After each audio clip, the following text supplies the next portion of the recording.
십자가에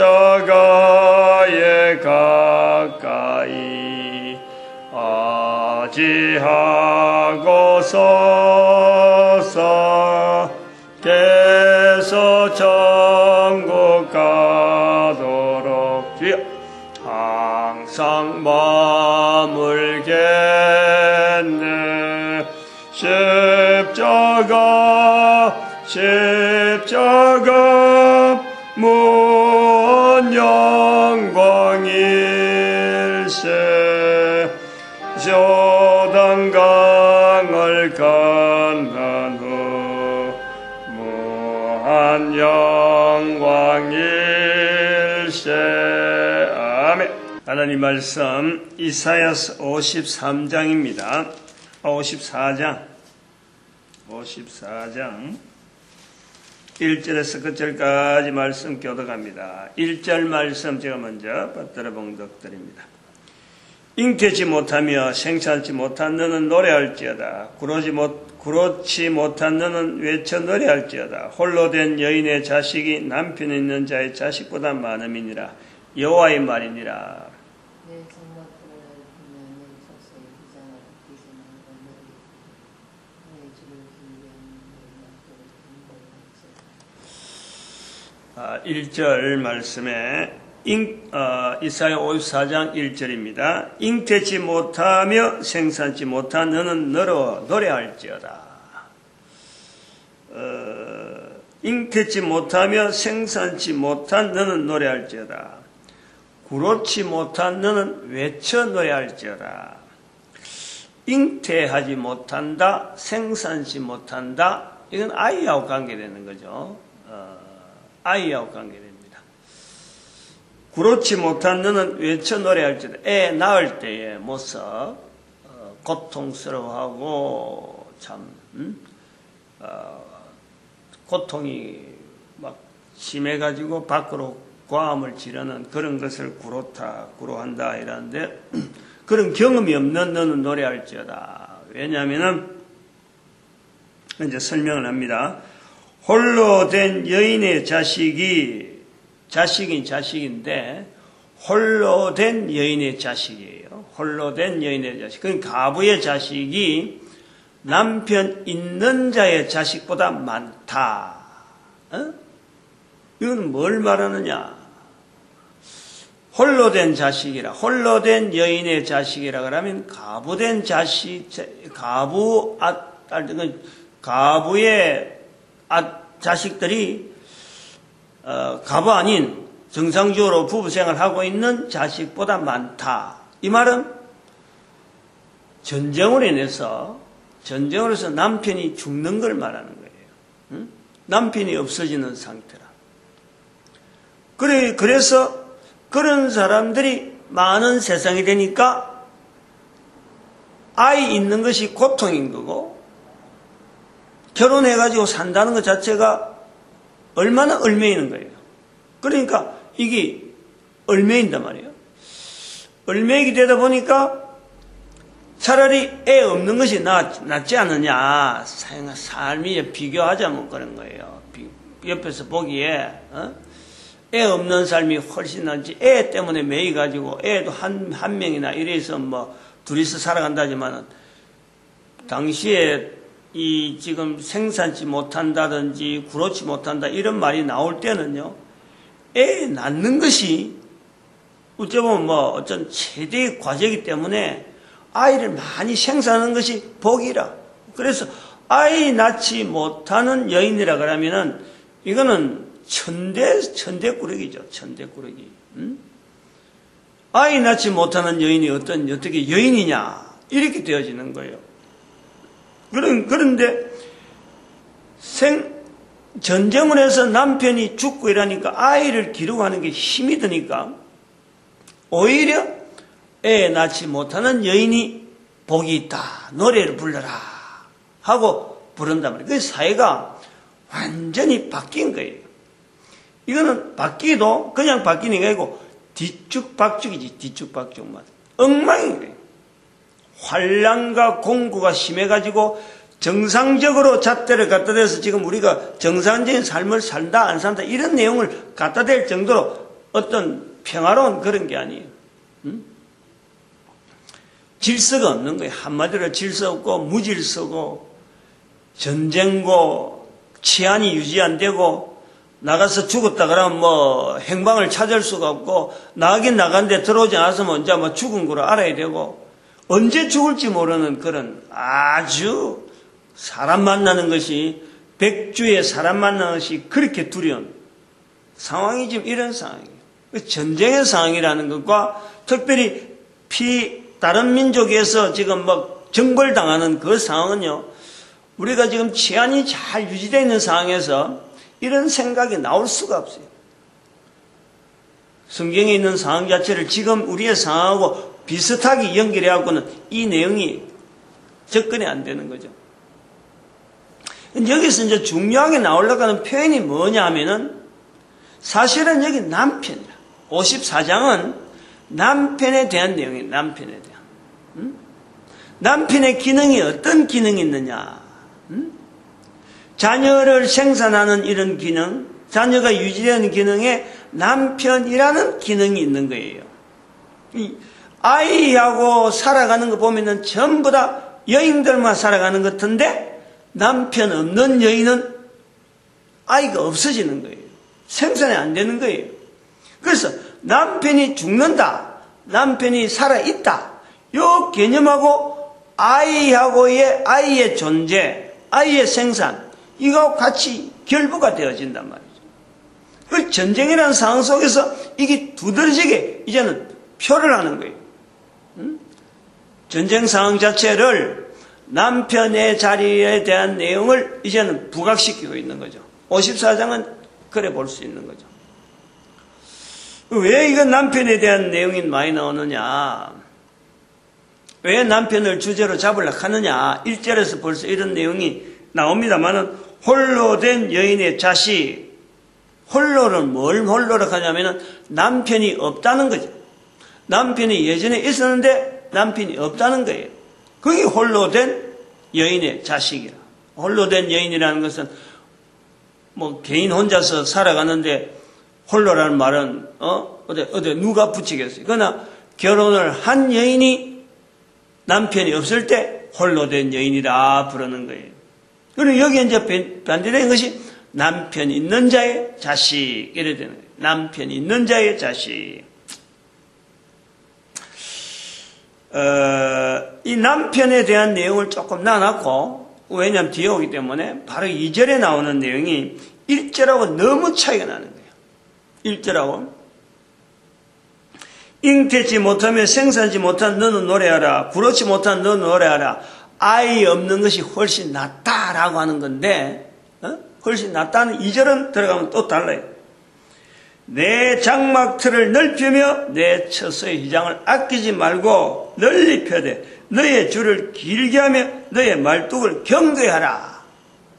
아이가 없는데 가족이 없는데 장막틀을 넓힐 이유가 없는 거예요. 그런데 이걸 넓히라. 1절에는 아이 없는 것이 낫다라고 하는데 2절에 들어가면은 아이가 많아질 것을 지금 준비하는 거예요. 이 얼마나 이거 참, 이 모순적인 1절, 2절 사이가, 그래, 그 내용이, 2절의 내용이 좀 더 보충된 내용이 왜 그래 2절을 해야 되느냐? 3절에 보면은, 이는 내가 좌우로 퍼지며 내 자손은 열방을 얻으며, 1절하고 완전히 다른 말이에요. 완전히. 내 자손은 열방을 얻으며 황폐한 성읍들은 사람 살 곳이 되기 때문에 장막틀을 넓히라. 할 수 있는 대로 넓게 하라는 거예요. 할 수 있는 대로. 왜냐? 내 자손은 열방을 얻으며 황폐한 성읍들은 사람 살 곳이 되게 하겠다. 여기서 이제 1, 2, 3절로 들어가는 이 부분에서 도대체 무엇 때문에 이랬느냐? 남편 없는 여인이 낫다 그랬는데, 남편 없는 여인이 훨씬 많다 그랬고, 남편 없이 애 못 낳고 애 안 낳고 그런 경험이 없는 사람이 오히려 노래하라 그래 돼 있는데 어떻게 해서 지금 이렇게 장막틀을 넓히고 하느냐. 이제 여기 4절의 내용이 나오는 거예요. 4절. 4절 5절. 수치를 당치 아니하랴. 놀라지 말라. 내가 부끄러움을 보지 아니하니라. 내가 내 청년의 때의 수치를 잊겠고 가부 때의 치욕을 다시 기억함이 없으리니.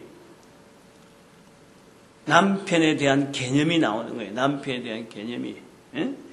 남편 때문에 아이가 있은 줄 알고 남편 때문에 참 아이를 생산 못하고 잉태치 못하는 그런 모습이 있었지만은 이게 처녀때의 그러니까 부끄러움이란 말이에요. 부끄러움을.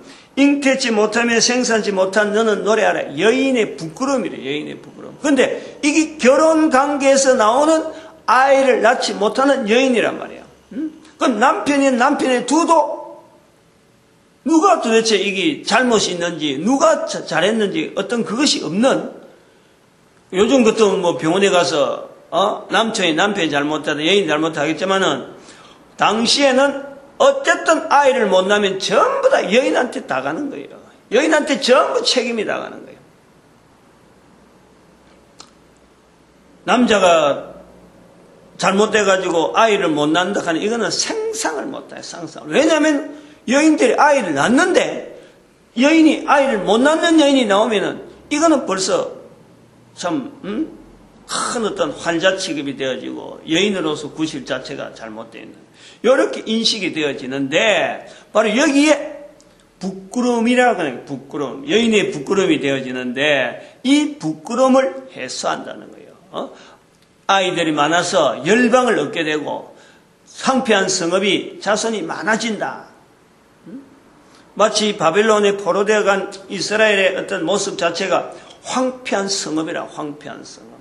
그 성읍에서 모습을 보면은 이제 이 말씀은 예언이 되어져서 과거의 이스라엘을 통해서 하신 말씀이 지금 자손들이 자꾸 많아지는 그런 이제 회복되어지는 걸로 보는 거예요. 여기에서 이제 주각되는 게 5장 54장에서 계속해서 나오는 것이 바로 남편에 대한 자리인데 5절에 나오는 바봐요. 남편의 자리에 누가 들어가느냐? 너 지으신 자, 너를 지으신 자가 내 남편이다. 너를 지으신 자가 내 남편이다. 자녀를 누가 많게 하느냐? 지금 당장에 살고 있는 남편이 있어서 자녀를 많게 하느냐? 남편이 없어도, 그 남편이 없어도 내 자녀들이, 내 자손들이 열방을 얻는다니, 열방을. 아이를 낳지 못하고 구로치 못한 여인이 있는데도 불구하고 남편 없는, 그러니까 가부된 자의 자식이 남편이 있는 자의 자식보다 훨씬 많음에도 불구하고 자손들이 번창해지는 거예요. 남편이 없었음에도 불구하고, 남편이 부족함에도 불구하고, 남편이 없어서, 남편이 있음에도 불구하고, 누구 잘못인지 모르지만 어쨌든 아이를 못 낳는 형편이 있는데도 불구하고, 그래서 구로치 못하고 잉태치 못하고 하는데도 불구하고 노래를 불러야 되는 이유는 지으신 자가, 나를 지으신 자가 바로 내 남편이다. 여인에게만 그런가? 남자에게도 그런 거예요. 남자에게도.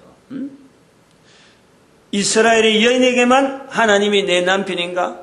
이스라엘의 남자에게도 하나님이 남편인 거예요. 근데 이 개념이 이제는 이스라엘에게만 속하는 남자, 여자에게만 대한 것이 아니라 모든 나라에, 모든 나라에 바로 내 남편이다. 하나님이 계셔서 지으신 자를 남편으로 삼고서 모든 나라마다 족속들이, 자손들이 번창해지는 그 내용이 바로 5절에 같이 있는 내 남편이시라 하고 나오는 것이 바로 내 구속자는 이스라엘의 거룩한 자시라. 이스라엘의 거룩한 자, 이스라엘을 통해서 불러지신 그 하나님으로 온 세상의 하나님이라 칭하실 것임이라. 하나님은 온 세상의 하나님. 이게 모든 사람의 남편의 자리에 하나님으로 이제는 하나님 스스로 그렇게 표현하는 거예요. 지금 우리 시대 요 기록이 되어지고 난 지금 한 3000년이 지난 지금의 우리로 볼 때는 이런 표현은 생소하고 뭐 뜬금없는 표현입니다. 뜬금없는. 이게 무슨 구속자 이야기가 나올 정도로 이게 무슨 어떤 구원에 대한 내용이 나올 정도로 온 세상의 하나님으로 연결될 만한 그런 내용이 아니죠. 그러나 아이의 출산에 대해서 모든 것이 맞춰지고 있고 온 나라 어떤 정책이 가정이라는 것을 중심해서 가족이 형성되어지는 가정에 부부가 형성되어지고 남자와 여자의 구별 자체가 남자로 통해서 여인이 아이를 낳게 되어지는 이것이 절대적인 어떤 그 기대, 국력이라는 그 국력 자체가 자손이 없는데 사람이 없는데 어떻게 국력이 이야기가 되겠어요? 무기가 국력이 아니라 지금은 무기체제로 인해서 국방하지만은 무기체제는 딴 게 아니라 사람의 숫자에 의해서 무기체제가 되어지는데 사람 수가 많아야 일단은 국력이 어떤 그것이 가늠이 되어지는데 그런 시대란 말이에요. 그런 시대. 한 사람이 태어나서 죽는 과정이요. 너무 어렵게 태어나가지고 너무 쉽게 죽잖아요. 당시에는 그렇죠. 지금도 뭐 그렇게 볼 수 있지만은 사고 난 현장을 보면은 비교해보면 너무 귀하게 태어났다 싶은데 사실은 한 사람이 죽는 거는요. 너무 쉽게 죽는 거예요. 당시에는 이게 더하다니까. 한 사람의 출생이라 하는 그 부분에서 그 얼마나 중대한 관심이 온 동네의 관심이요. 온 가족의 관심이요. 한 인생의 어떤 한 여인의 한 남자의 전체 관심이 한 아이의 출생인데 그것 때문에 가족이 유지되어지고 가정이 평안이 참 존재한다 할 정도로 그게 전체가 모여있는 것이 이게 출산이고 가족이란 이런 데에 모든 것 집중은 남자 중심으로 남자의 어떤 기능으로 생산이 주어진다 보고 또 국방이라든지 전쟁에서 수행해야 되는 것이 남자에 의해서 수행되어지는 전체 중심이 힘으로 의해서 되어지는 이런 때에 하나님이 대신 인간의 자리에서 하나님이 불려지는 위치로서 하나님이 내 남편이다 라는 자리가 있다는 거예요. 자리가 그렇게 인식되어지기를 하나님이 지금 이렇게 소개하는 거 아니에요. 여호와의 말이니라. 하나님이 말씀하셨다는 거예요. 하나님이 이스라엘을 통해서 우리가 이 부분에 대해서 생각해야 될 게 참 많이 있다고 보는 거예요. 하나님을 내 남편이다. 하나님을 내 남편이다. 하나님이 내 남편이다. 너의 남편이고 하나님이 나의 남편이다. 남자도 내 남편이라 해야 되고 여자도 내 남편이라 해야 되는 이 하나님의 자리. 다시 말하면 사람을 이 땅에 보내주시는 사람을 생산하고 유지되시키는 것은요. 하나님의 섭리, 하나님의 허락, 하나님의 인도하심, 하나님의 축복 이런 개념을 같이 있는 거예요. 이런 개념이 성경을 통해서 나타난 것은 이스라엘이 독특하게 다른 민족하고 차별을 두고 발달했다. 이걸 보는 거예요. 다른 사람들은 이런 걸 모르는 거예요. 하나님을 통해서 하나님이 내 남편이라든지 하나님을 통해서 하나님이 우리를 만드신 분이라든지 이런 개념이 없는 그런 것이 없는 사회에 얼마든지 우리가 비교를 해볼 수 있는 거예요. 그 흐름을 우리가 보는 거예요. 특별히 이스라엘은 이런 부분에 특별히 훈련이 되어졌다. 그것이 어떻게 할 수 있냐? 성경에 기록되어진 이런 모습을 통해서 이스라엘이 훈련되어졌구나 보는 거예요. 다른 민족에게도 모든 민족에게 하나님은 내 남편이라 하는 이런 어떤 표현이 없었던 것은 아닌데 이스라엘은 그 표현이 있었기 때문에 그런 내용을 받아들이기 때문에 글로서 기록할 정도로 이런 것이 보편화되었다 하는 것은 우리가 성경을 통해서 그런 걸 짐작하는 거예요. 하나님은 여기서 온 세상에 하나님이라 칭함을 받으리라. 이스라엘에게만 이렇게 했겠느냐? 50장부터 우리가 보는 관점이 온 세상의 하나님으로 지금 우리가 번락을 하는데 하나님은 이스라엘의 내 남편이라 하고 말씀하시는 그 구조가 뭐냐니까 지으신 자라는 거예요. 지으신 자. 이스라엘을 특별히 택하고 구별한 부분에서 내 남편이라 하지 아니하고 이스라엘을 내 남편이라 하면서 지으신 자다. 그럼 지으신 자라고 볼 때, 지으신 자라고 볼 때, 이 지으신 자가 우리가 볼 때는 하나님께서 모든 인간을 만드신 거예요. 모든 인간. 그럼 모든 인간을 통해서 하나님은 내 남편이라 하고 지금 불려지기를 바라고 있는 거예요. 성경에 기록되어 있으니까 이스라엘에게만 이야기하는 것 같은데 사실은 하나님은 모든 사람에게 내 남편으로서 인식되어지기를, 그래서 사람들이 존재하고 사람들이 싸우고 사람들이 아이 낳고 가정을 꾸리고 하는 이 모든 것에서 출생되어지는 한 인간에게 요구하시는 하나님은 내 남편이라 하는 거예요. 모든 사람에게 생명을 허락하시는 그 하나님으로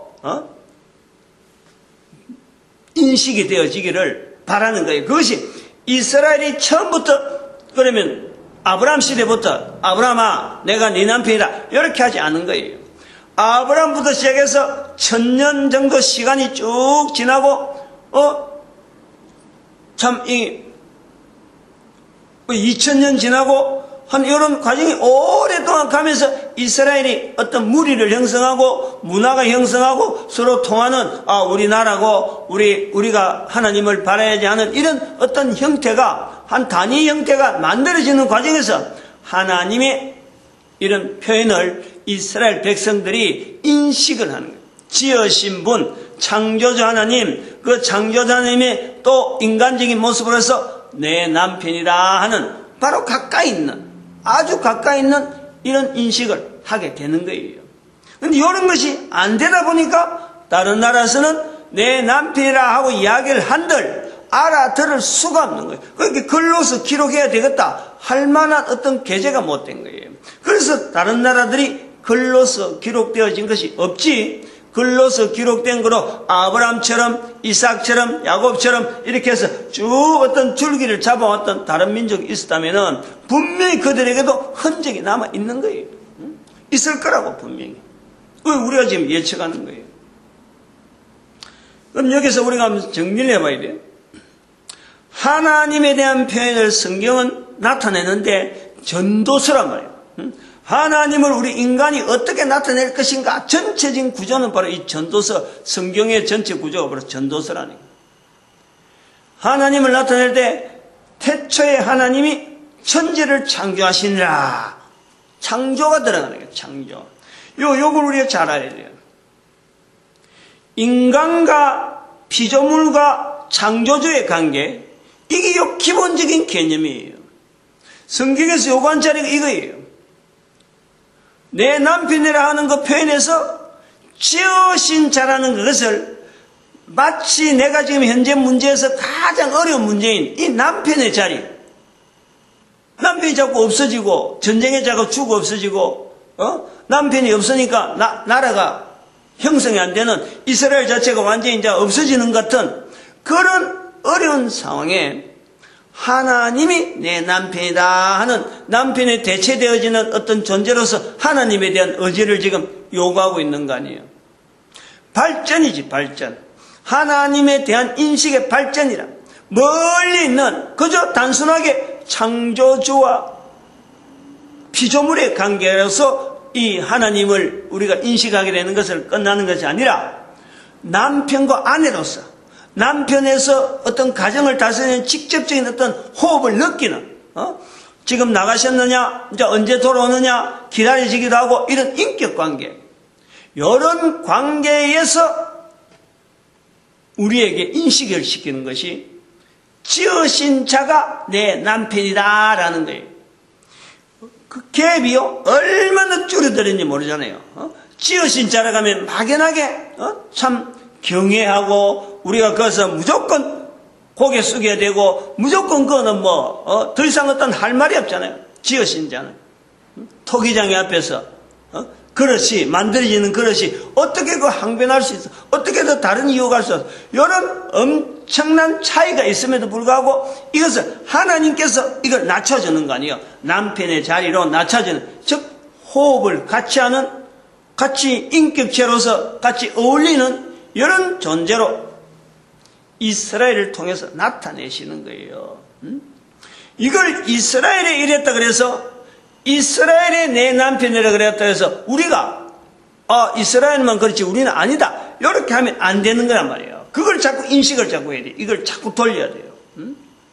제가 내 혼자 지금 억지로 돌려야 하는 거냐? 성경에 나오잖아. 성경에 같이 지으신 자가 내 남편이라 하는 같은 절에 온 세상의 하나님이라. 온 세상의 하나님 발전시킨다니까 지금 하나님에 대한 인식을 창세기에 나와 있는 그 하나님의 자체에서 1000년, 2000년 쭉 지나가면서 이스라엘 백성들을 통해서 가까이 있는 하나님으로 인식시키는 거예요.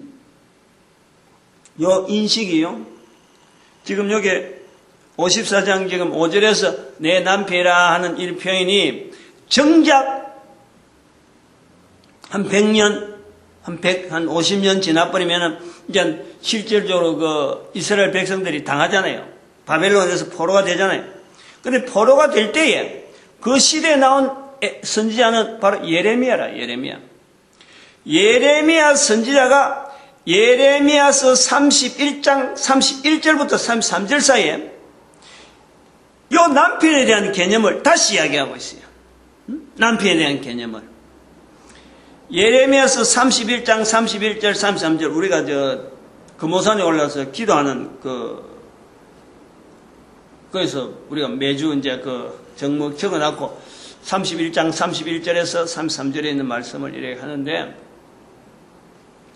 예레미야를 통해서 이스라엘 백성들을 이제는 멸망이라고 하는 그 환경을 지금 진행이 되어지고 있는 걸 보면서 이사야 선지자가 나타냈던 남편에 대한 개념이 이 예레미야 31장 31절 33절 사이 32절이 아마 그럴 거예요. 거기에 표현할 때 내가 새 언약을 만들겠다. 새 일을 행하겠다. 31절에 새 일을 행한다 라고 하면서 32절에 오면은 이 백성들 이스라엘이 책망하는 거예요. 내가 그들의 남편이 되었어도 그 표현하는 거예요. 남편이 되었어도 나를 버렸다. 이렇게 표현하는 거예요. 여기 남편이라는 표현을 지금 이사야서에서 벌써 300년 전에 100년 전에 이사야를 통해서 남편이라는 표현이 나온 것을 이래 하면서 예레미야서 100년 훨씬 지나서 예레미야를 통해서 내가 그들의 남편이 되었어도 저들이 나를 버렸다. 이런. 하나님은 창조주 하나님으로서 인간 되어지는 인간들 속에서 같이 인격체로서 동행하고 인정되어지기를 바라는 하나님, 낮춰서 남편이 되어지는 자리까지 왔는데 이스라엘 백성들이 남편으로 분류되는 그 이스라엘 백성들이 정당하게 남편의 자리로서 인식을 하고 그래 대우하지 아니하고 남편이 되었어도 버렸다는 거예요. 그렇게 가깝게 하나님하고 인식을 인정을 하면서 살아오던 그 이스라엘 백성들이 남편 되어지는 하나님을 버렸다. 요거요. 그리고 남편이 버렸는데 하나님은 그래서 이스라엘 백성들하고 이제는 상대하는 게 아니고 바벨론 포로가 지금 포로 사건이 되어지는 예레미야에서 이야기하는 거예요. 실질적으로 이사야 선지자에서 말하는 이 표현을 예레미야에서 당하는 현장에서 이야기하고 있다니까. 요 현상이 어떤 현상이냐? 이제부터 하나님은 모든 사람을 대상해서, 모든 사람이 하나님이라 하는 이 표현에서 모든 사람에서 그들의 마음에 하나님께서 할례를 주겠다. 할례를 주겠다. 그들의 마음에. 예레미야서 31장 33절 제가 한번 읽어드릴게요. 나 여호와가 말하나 그러나 그날 후에 내가 이스라엘 집에 세울 언약은 이라니, 언약이라니, 내가 나의 법을 그들의 속에 두며 그 마음에 기록하여, 요 할례가 그 마음에 기록하는, 이게 마음의 기록이라는 자체를 저는 할례로 봐가지고 할례라고 표현했습니다. 그 마음에 기록하여 나는 그들의 하나님이 되고 그들은 내 백성이 될 것이라. 여기에 모든 사람의 하나님, 오늘 여기는 온 세상의 하나님, 요 내용이 예레미야서 지금 바벨론 포로에서 남편의 개념을 연결하면서 모든 사람의 하나님이 되어지는, 그들이 내 백성이 될 것이다 라는 표현을 예레미야에서 나타내고 있는 거예요. 진행되어지는 이 방향을 우리가 보라는 거예요. 성경 자체가 기록되어 있는 이 구조 속에서 모든 사람이 구원받기를 바라시는 하나님의 섭리가 구체적으로 구약 성경에서 어떻게 표현되어지고 있는가, 이걸 우리가 보는 거예요. 단순히 성경 자체를 덮어놓고 하나님의 글이다 그래서 이걸 이스라엘의 하나님만, 교회 다니는 사람들만, 목사들만 읽는 책으로, 이게 아니라는 거예요. 모든 백성이 아니에요. 모든 백성이. 그들의 마음에, 그들의 마음에 하나님께서 그들의 마음을 새롭게 한다 했나? 여기 나중에 그들의 마음에 새롭게 한다 하는, 그들의 마음에 요거 뭐 한다 하는 예레미야서 31장 33절에 있는 말씀에 에스겔서 성전에 들어오지 마라 할 때, 이방인은 성전에 들어오지 말 때 마음과 몸에 할례를 받지 않는 자는 성전에 들어오지 마라 라고 하거든. 저는 그거를 모든 사람이 다 성전에 들어갈 수 있는 이 환경이 마음의 할례를 받은 그거를 좀 보는 거예요. 그래서 예레미야 31장 33절에 있는 그 표현에 하나님의 새 언약은 모든 사람에게 마음에, 즉 마음에 있는 이 내용이 입에 나오는 예수를 그리스도로 고백하는 그 자체가 마음에서 이미 할례가 되어져 있으니까 입으로 나온다. 그래서 그 입으로 나오는 자체를 가지고 마음의 할례를 받은 표식을 저는 그렇게 받아들이고 있는 거예요. 진행을 우리가 이거 좀 살펴야 되는 거예요. 창조주 하나님의 자리에서 이 사회를 통해서 남편의 자리로 누구나 남자나 여자에게나 다 적용되어질 수 있는 바로 그 남편이라는 표현을 우리가 이사야서 지금 54장에서 보는데, 이 남편의 자리가 이스라엘에게만 국한된 것이 아니라 이스라엘에서 이제는 해체가 되고 남편이라는 개념 자체가 없어진다 이 말이에요. 예레미야서 가면은 남편의 개념이 이스라엘에게만 국한되어져서 불리는가 했는데 이스라엘에게 불려주던 그 남편의 자리가 이스라엘에 포로되어진 사건을 통해서 없어진다 이 말이에요. 발전이야.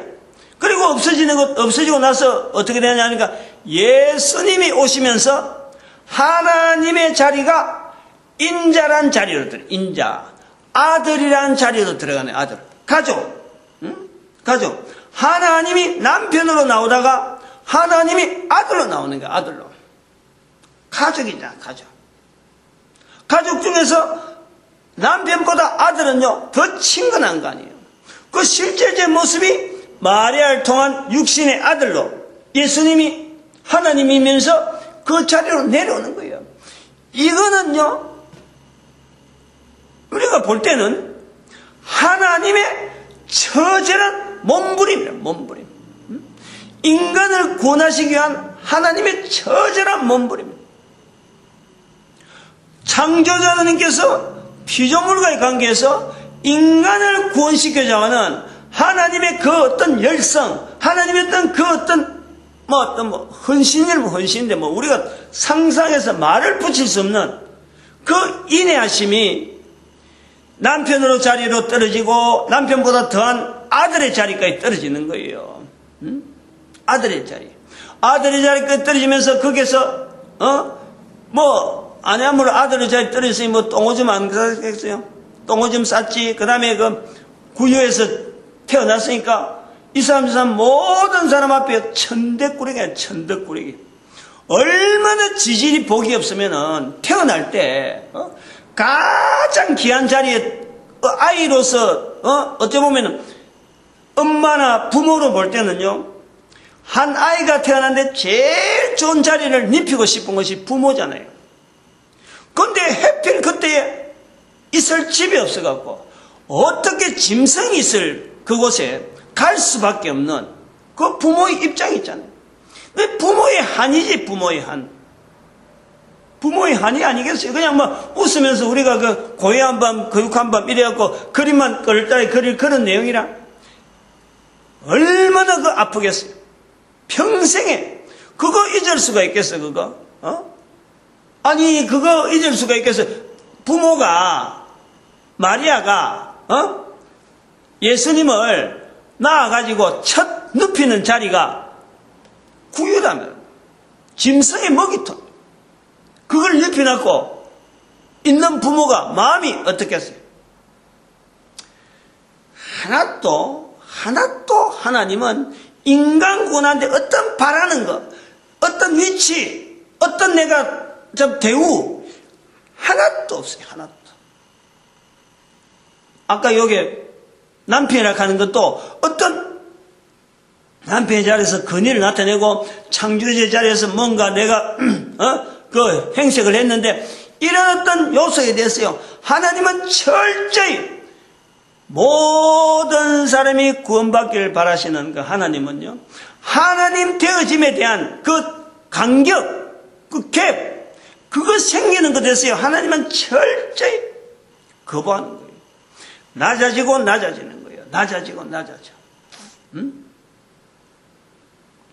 그게 바로 예수님이 오신 남편에서 창조주의 자리에서 남편의 자리로, 남편의 자리에서 아들의 자리. 그로 끝났으면은 우리가 참 속이나 좀 덜 삭지. 그보다 더하다는 거예요. 그보다 더. 또 한 분의 하나님은, 성령 하나님은 우리 인간들에게 밟히는 존재라. 밟히는 존재. 수많은 말로서 입으로 우리가 말을 하잖아요. 얼마나 우리가 입에서 말마해요.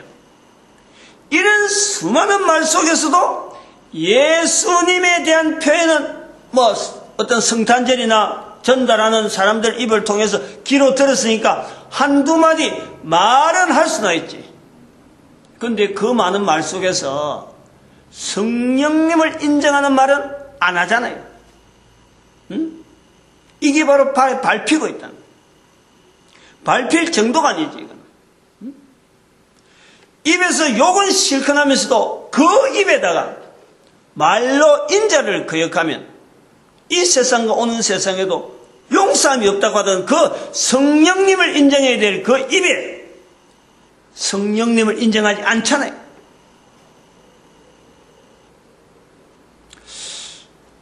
제가 너무 이 비약적으로 가는지는 모르지만은 제 표현이에요.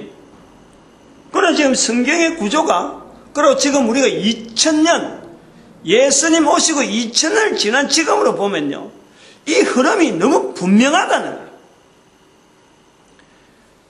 성경을 읽는다는 사람들조차 교회 안에서도 성령님에 대한 표현을 잘 못해요. 성령님을 표현하는 게 어떤 건지를 잘 몰라요. 그러니까 이게 짓밟히고 있다는 거지. 짓밟히고. 예레미야 31장 33절에, 32절의 말씀에 내가 저들의 남편이 되었어도 저들이 나를 버렸는데 예수님께서 나는 부인하더라도 성령님을 부인하지 말라고 그렇게 당부했는데도 불구하고 교회에서조차 성경을 가지고 하나님을 믿는다 하는 이 교회조차 성령님을 인정하지 않고 부르지 않는 거예요. 다른 말은 많이 하면서 예수님이 그렇게 말로 성령을 인정해라 라고 하는 이 성령님을 이야기 안 한다는 거예요.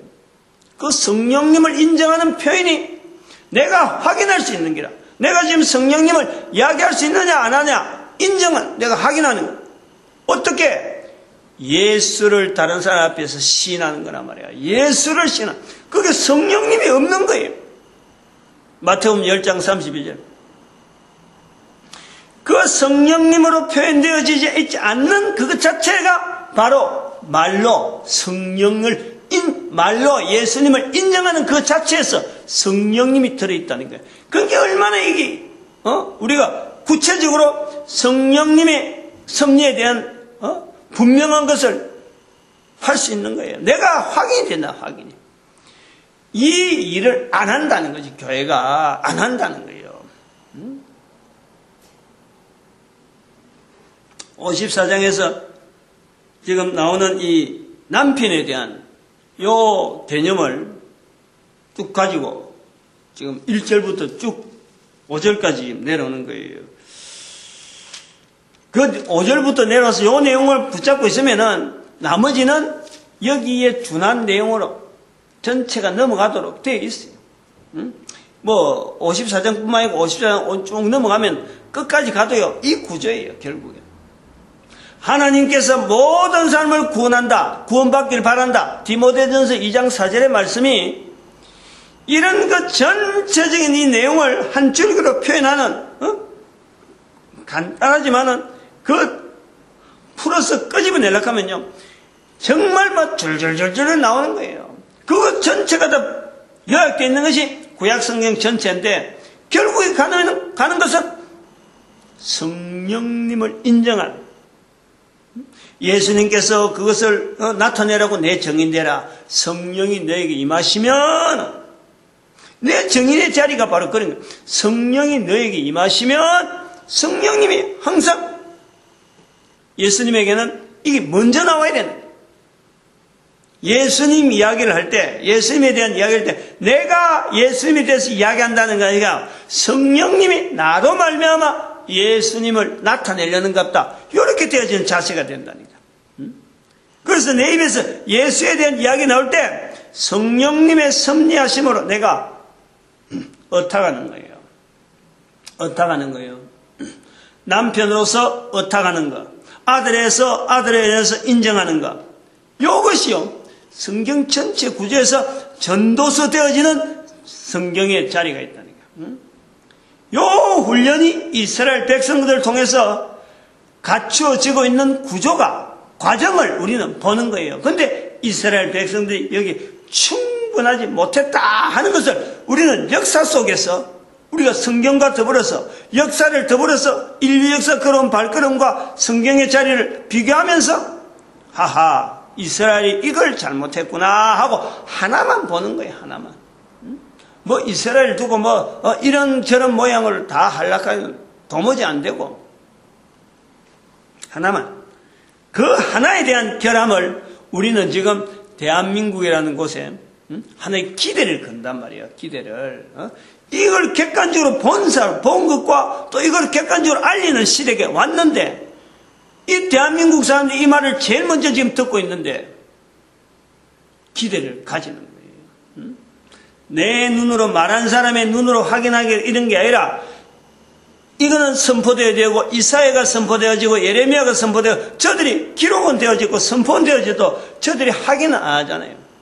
그런 것은 바로 성령님의 목이라는 거예요. 반드시 그렇게 되어질 것이라는 거예요.